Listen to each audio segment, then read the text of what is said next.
All right, everybody, welcome back to another episode of the Discovering Multifamily podcast. I'm your host, Anthony Scandariato with Red Knight Properties, and we have a special guest with us today. Interesting guest. We haven't had too many guests like this on our show. Maggie Ives, and she's a realtor with Premier Sotheby's International Realty. Her expertise actually lies in selling multi-million-dollar luxury homes in Florida, specifically in Port Royal and Old Naples. Which is an area with the most billionaires in the United States. So we talk a lot about building wealth and how to maintain and build up your passive income streams. So you can have the ability at some point buy a 20, 30, $100 million home, hopefully. And Maggie has some experience selling homes in those price ranges. So we want to discuss with her how that process is different from regular single family homes, maybe up to 500,000, because Maggie sold some homes close to $20 million. So definitely want to hear more about Maggie and her background and how she's able to cater to that client base. So Maggie, thank you for coming on the show. Thank you so much, Anthony. I'm so happy to be here. Sure. So talk to us about the luxury real estate market. Can you explain it to us a little bit and how you're able to find some of these home buyers for $20 million?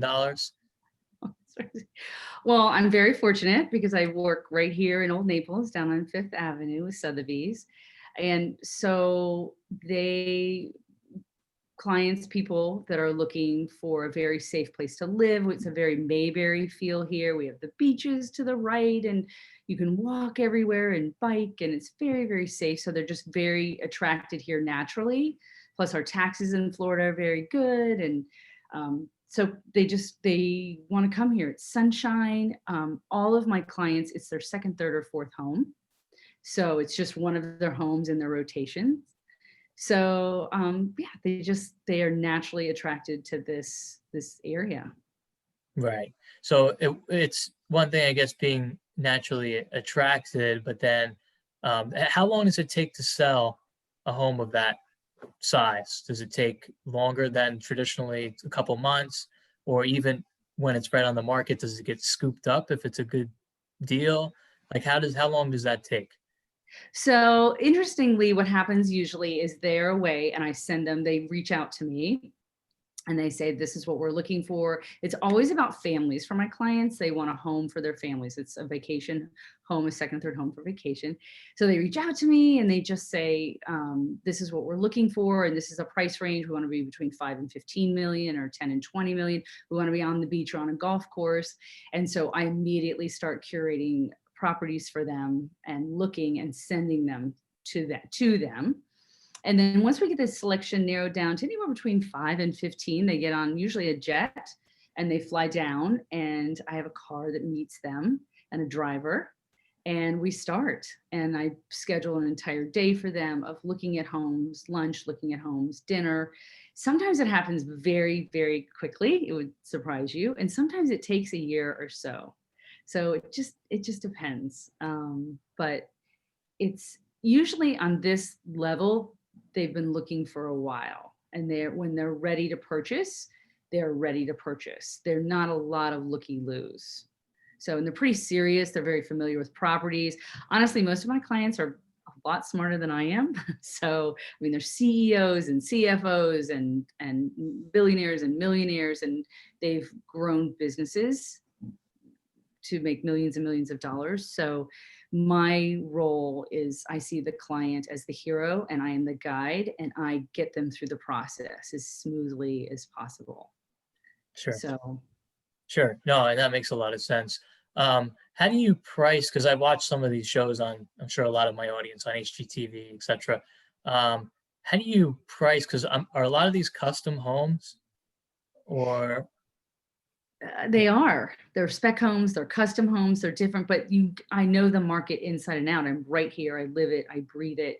You knew who owned it before, you knew who sold it after, you know, the builders. I have a wonderful builder, Parker Hudson Homes, that I work with. You know who built it. And it's pretty easy at square footage, what everything should cost. And so it's fairly easy to price everything out. Actually, pricing in this area, Old Naples and Port Royal, is usually very, very accurate. There's not a lot of inventory, and it's usually spot on, and there's not a lot of agents that handle it. So it's just a completely different client. It's very concierge level. Quite honestly, a lot of times I'm working with a team, so I don't see the principal initially. So I'm dealing with their full-time assistant, their accountant, there's layers and layers around these people. And then they talk to them directly a lot of times. And then once they hone it in, that's another type of client. They get on the plane and then they come down. But you have to know how to specialize in working with a team, because a lot of times these people are surrounded with a fairly big group that helps them run their world. Right. So Right. Right. And so would you compare that area in Florida, because there's a lot of, multi-million-dollar homes on the beach in where I am by New York and, the Hamptons, which from what I understand, the pricing is all over the place. There's really not one, size that fits all. You can't really go by a lot of the comps, and some of the houses sell for 40%, above asking, and nobody has any idea why. And it's not really by square footage. It's just a different market. So it doesn't sound like that's similar. It's more methodical. that is, yes, very few. The first kind of bidding wars have come up because of COVID, because we're having such an influx of people coming in. So people are starting to really compete for the great properties, and they're selling up north, as you know, and racing down here. So, but no, that's a very good point. It's an excellent question. It's very methodical here. It is not, there's no, haberdashery. It's not a little bit here, a little bit there. No, it's a formula. It's methodical.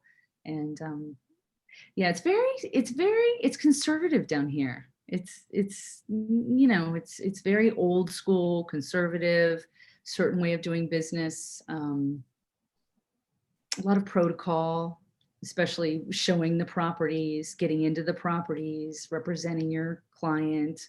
I sign a ton of confidentiality agreements. It's just completely different. And the days have to be planned out. They want to know where they're going to dinner, what's happening.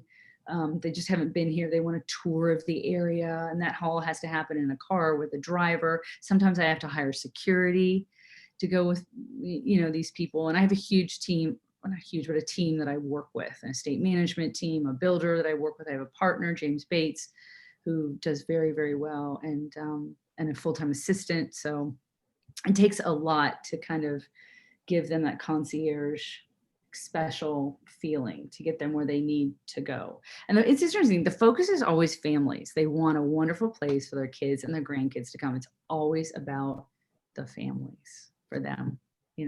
Very few bachelors, although they're here. If you're a bachelor, come down. But right. And so we mentioned COVID. Where have you been seeing that influx of buyers come from? Is it the New York area? Or New York, Cincinnati, St. Louis, California. I just had 2 buyers come out of California. Michigan. Oh my gosh, Michigan.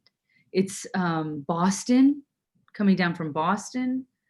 A little bit from New Hampshire, definitely from New York. But is that just recent, or has that been kind of a trend?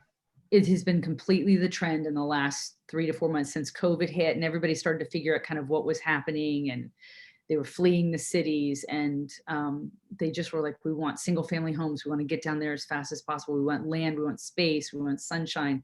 And then I have clients here that are moving out of their $5 million penthouses because they don't like the rules of the penthouse and they're too close, and they're moving into single family houses.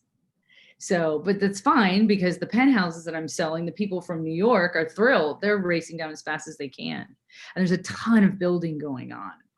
So I have an investor, and they buy land, and my builder, Parker Hudson Homes, they build homes on it, and we sell it. And so there's a lot of that going on. Land is being snatched up. You have to buy things, especially if it's good, very, very quickly now. If you really want it, just get it as fast as you can. Sure. And that's my next question. How is inventory right now? We're recording this in November, so how Yeah. is inventory looking in It's November? low. It's low. We would love some more listings if you're out there listening to this. It is definitely a seller's market, and the buyers are happy to pay. And yeah, it's low. It's the lowest. It's low, but it's moving. There's a lot of properties moving not listed that we just know about and we hear about. So there's a lot of business moving underneath where people are selling, and it's just happening so quickly it doesn't even get online. Sure, sure. And when you're dealing with this type of clientele, are you and your team advising them to, are they mostly cash?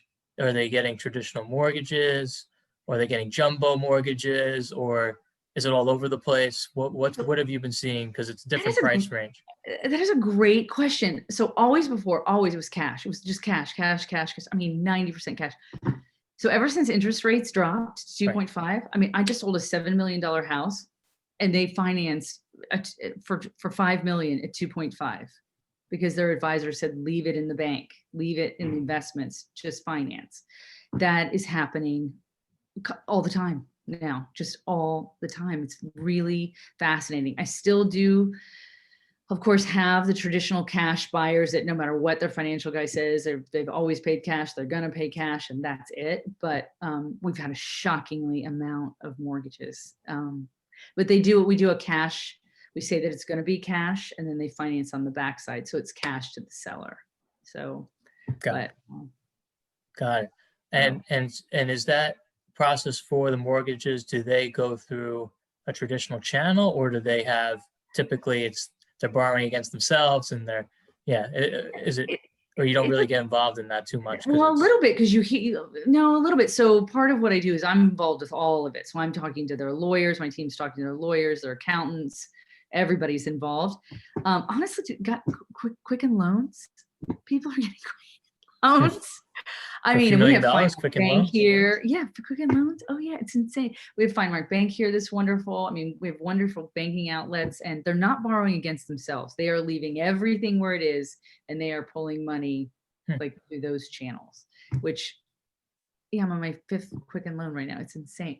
I was like, I never even really. I mean, I've heard of Quicken Loans, but I never had anybody do anything with them, but I do now. So yeah, Interesting. Yeah, amazing. interesting. And so where do you see the market going in your region specifically, or just the luxury market in general? Where do you see the single family homes, or I mean, where do you see that going as we go into 2021? Do you see it still being so hot and in demand, or do you see it kind of fizzling out maybe middle of next year? What do you think?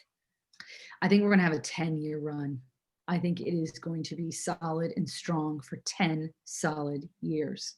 I think this is just the beginning. Just about everything I showed last month is sold. If my buyer didn't buy it, it is strong.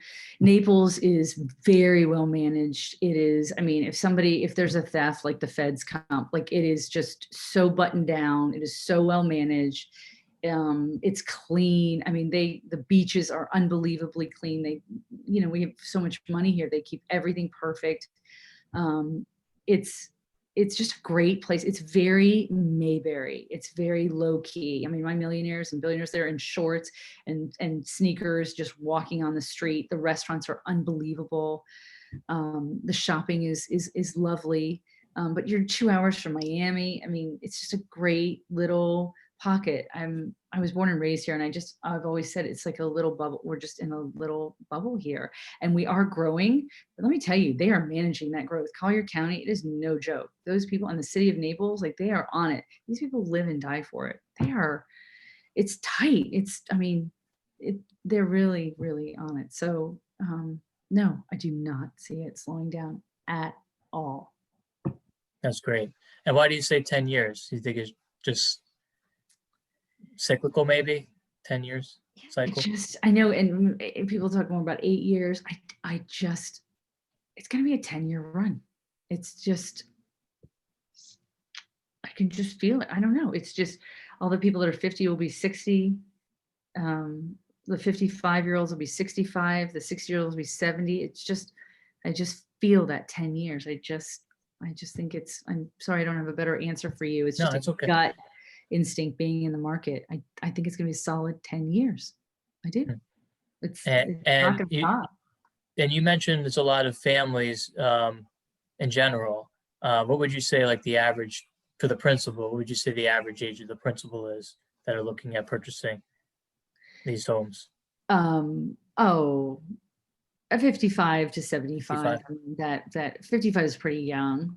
I mean, I do have some hedge fund clients, that are buying $17 million houses or $15 million houses, and they're doing very well, and they're in New York City, and they're Mhm. younger, but they're very unusual. The other thing is these very, very wealthy parents have kids, and they are giving money to their kids, or they're putting their kids in the family business. And so then the kids are buying, and maybe it's not the 10 or 20, but they're buying 3.5, 4. They're over in Coquina Sands. The kids are here too. And this is their second home. Everybody's up north, and this is their second home. So So no one lives down full time, or you have a very 50-50? rare.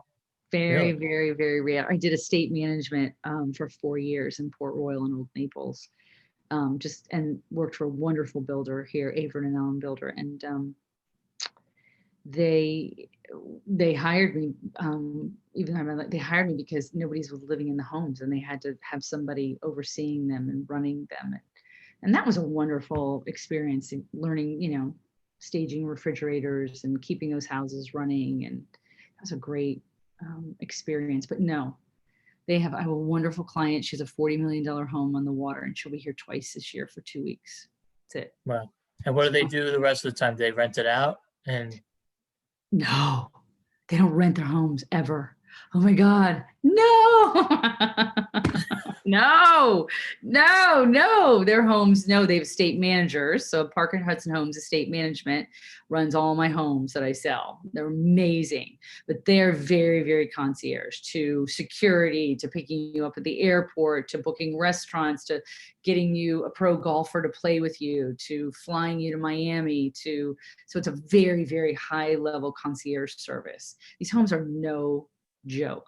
And it's interesting. You think they would just run, like you could just button them up, and you can't. They have to be walked and managed. No. So they hire my team, and they're bye, and off they go. And then they call and they'll say, hi, we're coming back in, stock the fridge, stock this, get it ready for Thanksgiving, order this. Oh, my granddaughter had a baby. Could you stage a baby room for me and get it all set up? And then that team does all of that. And then I'm part of the welcoming them back, to town, and we have drinks or coffee or dinner. And so you just stay very close to your clients, very, sure, engaged. sure. And why isn't it more full time? Is there a school system that's not there, or why aren't more people down there on a full time basis? All their businesses are in the north. Businesses, yeah. All their businesses are in the north. All the family money's in the north. Cincinnati, Cleveland, New York. It's all in the north. Interesting. We have Arthrex here, but and he lives here, but part-time. But no, Price Waterhouse, they're here very part-time back there. So there's just no business here. But because of COVID and everything's gone to Zoom, a lot of my CEOs and CFOs are spending time down here more and more because they're working like this with a virtual assistant in their homes, and nobody's traveling. So we've seen more of those clients come here, but honestly, not a lot. I'd say 20%. Everybody else is still back and forth and back and forth. I wondered about this Christmas, as they always come down before Thanksgiving in October. They open up their houses, and then they leave for Thanksgiving and Christmas. And then January 3rd, bam, they're here through Mother's Day. And I was wondering because of COVID, but they all still came. Everybody still came. They opened up their houses. Some are doing Thanksgiving here. So, it was just a long Status answer. quo. Nothing's changed. Yeah. No, that's great. Maggie, how can people reach out to you, find you if they're interested in wanting to move down to Old Naples or Florida? How could people learn more about you and use you as a resource? So you can go to Maggie Ives, IVES.com, and you can reach me there. My phone number's there. You can call me anytime.